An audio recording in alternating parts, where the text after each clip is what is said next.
नमस्कार शेतकरी बंधूंनो, मराठी दरबार या यूट्यूब चॅनलमध्ये आपले मनापासून स्वागत आहे। तर बघा शेतकरी बंधूंनो, आता एक नवीन योजना येणार आहे। अतिशय महत्त्वाची अशी योजना आहे आणि या योजनेचं नाव आहे स्वामित्व योजना। तर यामध्ये बघा तुमची जमीन आहे, घर आहे, याचे नकाशे गाव पातळीवर बनवून दिले जाणार आहेत। जागेचे बऱ्याच तक्रारी येत असतात, त्यामुळे त्याचे डिजिटल स्वरूप होणे हे गरजेचे आहे। जागेच्या ताब्यावरून भावभावकीत मोठे वाद निर्माण होतात, त्यामुळे हे टोकाला गेलेले वाद, तसेच गृहकर्ज असेल, विविध सरकारी योजना असतील, तसेच मालमत्ता करापासून ते पुढील पिढीकडील स्थावर मालमत्तेचे हस्तांतरण असेल, हे हस्तांतरण करण्यासाठी अशा सर्व बाबींसाठी आता प्रॉपर्टी कार्ड आवश्यक असणार आहे। म्हणजे बघा सोप्या भाषेत सांगायचे तर जसं आपण आपले आधार कार्ड बनवतो, त्यामध्ये बघा आपली सर्व माहिती त्यामध्ये असते, अगदी तसेच म्हणजे त्याच प्रकारे प्रॉपर्टी कार्डमध्ये सुद्धा तुमच्या प्रॉपर्टीची माहिती त्यामध्ये असणार आहे। आता बघा हे प्रॉपर्टी कार्ड तुम्हाला महसूल आणि ग्रामविकास खात्याकडून भेटणार आहे। 27 डिसेंबर 2024 रोजी या योजनेचे पंतप्रधान नरेंद्र मोदी यांच्या हस्ते उद्घाटन होणार आहे। तर बघा आता राज्यातील 30,515 गावात ही योजना राबवली जाणार आहे आणि संपूर्ण देशात पाहिले तर जवळजवळ 3.25 लाख गावात हे सर्वेक्षण पूर्ण केले जाणार आहे। आता बघा बंधूंनो, याचे नेमके फायदे काय आहेत, कारण शासनाची जी योजना असते त्याचे नेमके फायदे काय आहेत, तोटे काय आहेत, हे आपल्याला समजून घेणं तेवढंच महत्त्वाचं आणि गरजेचं असतं। म्हणजे तुम्हाला सुद्धा प्रश्न पडला असेल की नेमकं प्रॉपर्टी कार्ड म्हणजे काय, याचे नेमके फायदे काय होणार आहेत। तर आता याचे नेमके फायदे काय होणार आहेत ते आपण पाहूया। तर बघा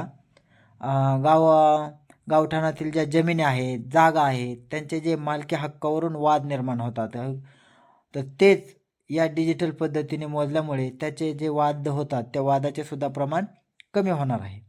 आता बघा या प्रॉपर्टी कार्डमध्ये सर्व माहिती एकाच ठिकाणी असल्यामुळे जर समजा तुम्हाला गृहकर्ज असेल किंवा इतर कोणतेही कर्ज घ्यायचे असेल तर त्यासाठी या प्रॉपर्टी कार्डचा फायदा होईल, कारण त्याची सर्व माहिती त्या प्रॉपर्टी कार्डमध्ये असणार आहे।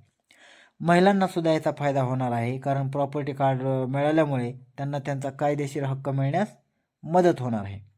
आता बघा आदिवासी भागामध्ये तर हे कार्डचा खूप मोठा फायदा मिळणार आहे, कारण त्यांच्या जमिनीचे कागदपत्र नसतात, म्हणजे जंगली भाग असल्यामुळे कागदपत्राचा तर खूप त्यांना प्रॉब्लेम येतो आणि हे प्रॉपर्टी कार्ड बनल्यामुळे आता त्यांच्या जमिनीची हद्द असेल किंवा त्यांच्या ज्या जमिनी असतील त्याचं पूर्ण डिजिटल स्वरूप होऊन त्यांनासुद्धा या प्रॉपर्टी कार्ड मिळणार आहे आणि जमिनीची मालकीसुद्धा त्यांना त्यांच्या मिळणार आहे।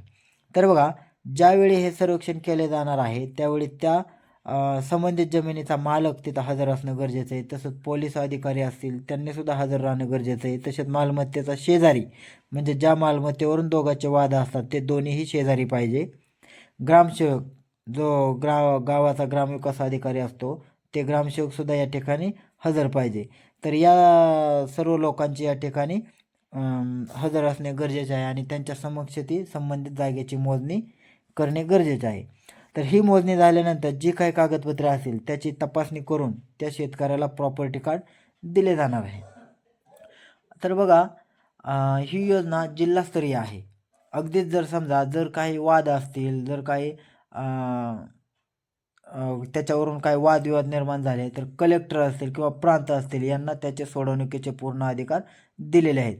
त्यामुळे वादविवादाचे प्रमाण कमी होईल ही अपेक्षा आहे, कारण जमिनीच्या मालकीवरून भरपूर वाद होतात, भरपूर प्रकरणं अशी कोर्टामध्ये आलेली आहेत, त्यामुळे सर्वसामान्यांचे आर्थिक हाल होतात, वेळ वाया जातो, तसेच मोठ्या प्रमाणात पैशाचं सुद्धा नुकसान होतं। त्यामुळे हे प्रॉपर्टी कार्ड आल्यामुळे याचा फायदा शेतकऱ्यांना होणार आहे, तसेच सर्वसामान्यांना सुद्धा होणार आहे। तर मित्रांनो, ही माहिती तुम्हाला कशी वाटली हे आम्हाला कमेंट करून सांगा। धन्यवाद।